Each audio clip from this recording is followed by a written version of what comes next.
47 साल का काम 6 साल में निपटा दिया। मोदी ने दुनिया में इतिहास बना दिया। वर्ल्ड बैंक हैरान, IMF है दंग, मोदी के पास ये कौन सा मैजिक है। ऐतिहासिक G20 डॉक्यूमेंट्स, भारत के जैम ने दुनिया को डिजिटल इंडिया का बना दिया दीवाना, तो UPI पर लट्टू हो गया वर्ल्ड बैंक। विदेशी मीडिया ढूंढती रह गई भारत की कमी, तो भारत की मीडिया भी उठाती रही सवाल। निंदक ने राखिए वाला फॉर्मूला अपनाया, दुनिया के सामने मोदी ने लिख दिया स्वर्णिम इतिहास। तारीफ पर तारीफ, तारीफ पर तारीफ, तारीफ पर तारीफ। बाइडेन कर रहे थे तारीफ, ओलाफ स्कॉल्ज कर रहे थे तारीफ, एंथनी एल्बनीज कर रहे थे तारीफ, मैक्रो कर रहे थे तारीफ, सरगई लावरेव भी तारीफों की पुल बांध रहे थे। और तो और शेख भी कर रहे थे तारीफ और शेख हसीना भी कर रही थी तारीफ। मोदी ने यह सब कैसे किया? जनधन बैंक खाते, आधार और मोबाइल फोन। जब प्रधानमंत्री नरेंद्र मोदी भारत में जनधन बैंक अकाउंट खुलवा रहे थे तो विपक्ष हंसा।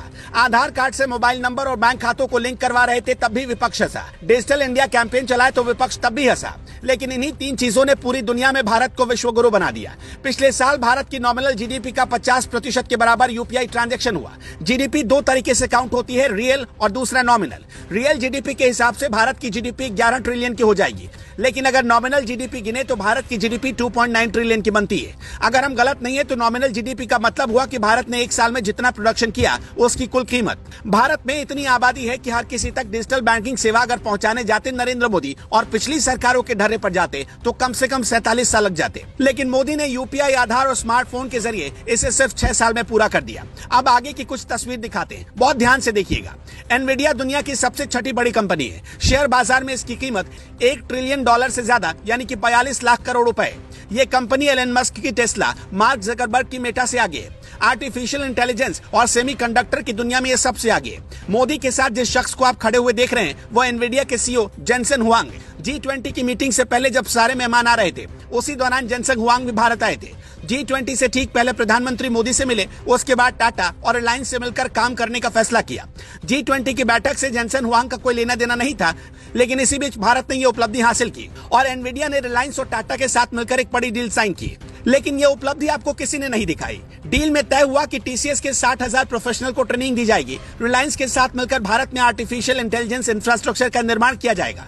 आप सोच कर देखिए कि मोदी के नेतृत्व में हमारे देश के बिजनेस टाइकून कितनी दूर की सोच पा रहे हैं। 1 साल के अंदर भारत के अंतरिक्ष यात्री इंटरनेशनल स्पेस स्टेशन भेजे जाएंगे। नासा और इसरो के बीच बात पक्की हो गई। अमेरिकी राष्ट्रपति और मोदी के बीच इसको लेकर बातचीत भी हुई, समझौता भी हो चुका है। PM मोदी की कोशिश की वजह से राकेश शर्मा के बाद पहली बार कोई अंतरिक्ष यात्री अंतरिक्ष की यात्रा करेगा। देश में जब इतना प्राउड मोमेंट था तब हमारा विपक्ष प्राउड फील करने की जगह भांति भांति के सवाल पूछ रहा था। सवाल भी कैसे कि सुनकर आप हंस पड़ेंगे। रात्रि भोज में मोदी ने क्यों नहीं बुलाया? भारत मंडपम के नाम में भारत क्यों है? बैकग्राउंड में कोणार्क और नालंदा यूनिवर्सिटी क्यों दिखाया गया? विदेशी मेहमानों को लेने मोदी एयरपोर्ट क्यों नहीं गए? समिट के लिए दिल्ली के आवारा कुत्तों को क्यों पकड़ा गया? रास्ते में पड़ने वाले झुग्गी बस्तियों को क्यों छिपाया गया? खड़गे को क्यों नहीं बुलाया गया? देश के लोग क्यों भूखे सो रहे हैं और यहाँ तक की दावत क्यों दी जा रही है जब देश में गरीबी है? ये विपक्ष के लोगों का सवाल था। जब भारत दुनिया के सामने कामयाबी का माइलस्टोन लगा रहा था तब कुछ लोग भारत के होकर भी मोदी सरकार और भारत की खामियां निकाल रहे थे। आप खुद सबूत देख लीजिए पिछले कुछ घंटों में क्या क्या हुआ है। अरुंधति रॉय अल जजीरा चैनल पर बता रही थी कि भारत में मुसलमानों के साथ ठीक नहीं हो रहा, फिर भी मुस्लिम देश खामोश होकर भारत में भोज खा रहे हैं। राणा अयूब ने अमेरिका के किसी चैनल पर कहा कि मोदी भारत को हिंदू राष्ट्र बना रहे, इसलिए G20 में सब कुछ हिंदू नामों से मिलता जुलता हुआ है। कविता कृष्णन फ्रांस के फ्रेंच 24 नाम के चैनल पर सवाल उठा रही थी कि मोदी ने यूरोप और अमेरिका के खिलाफ जाकर रूस से कच्चा तेल खरीदा, कि मोदी सरकार पर प्रतिबंध लगाने की बजाय यूरोप और अमेरिका सिर्फ आर्थिक हितों के कारण भारत और मोदी को गले लगा रहे हैं। इधर 52 साल वाले युवराज राहुल गांधी ब्रसेल्स में वैसे संगठनों के साथ बैठक में शामिल थे जो भारत विरोधी प्रदर्शनों में शामिल रहते हैं, जिनके ताल्लुकात चीन और पाकिस्तान की खुफिया एजेंसी से हैं।